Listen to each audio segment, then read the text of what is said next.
আসসালামু আলাইকুম। আশা করি আল্লাহর অশেষ রহমতে সবাই ভালো আছেন। এটা মূলত আমাদের ঘাসের জমি। আমাদের যে ঘাসের জমি এর আগে দেখাইছি ওইটাই আমাদের ঘাসের জমি।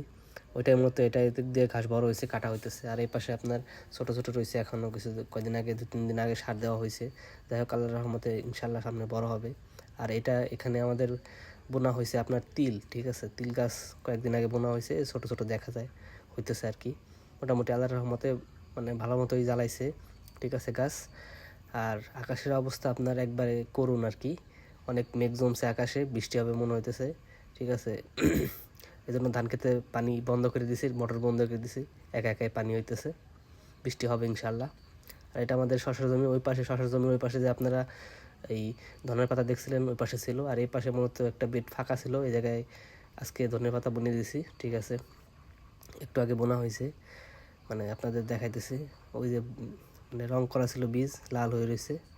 এগুলো মূলত মানে হাইব্রিড আর কি, বিদেশি জাত আর কি। এগুলো অনেক বড় হওয়ার পরে আর কি ফুল আসে, ছোটো থাকতে ফুল আসে না।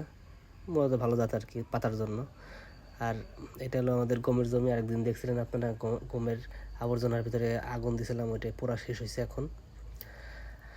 অনেকদিন পর আজকে ধান খেতে গেছি আর কি। অনেকদিন দেখানো হয় না আপনাদের ধান। ধান তো প্রায় এখন আর কদিন পরে হলো বের হবে। আর দু একটা জায়গায় জায়গায় বের হয়েছে। এটা মূলত আপনার ওই কেনা ছাড়া, তো এই জন্য আর কি এমন হয়।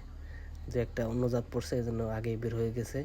আর মূলত এই আমাদের যে বাম পাশে যে জমিটা আছে এটা আর কি অন্য জাত, 28 জাত আর কি। এটা তাড়াতাড়ি বের হয়, 2-1 দিনের ভিতরে বের হয়ে যাবে। দু একটা বের হয়েছে। আর এটা আর সবগুলো হলো 29। যাই হোক, আল্লাহর রহমতে ধান এবার মোটামুটি ভালোই হবে। দেখা যাক সামনে কি হয়, আল্লাহ কি করে। এবার তো চৈত্র মাস থেকে ঝড় বৃষ্টি শুরু হয়ে গেছে।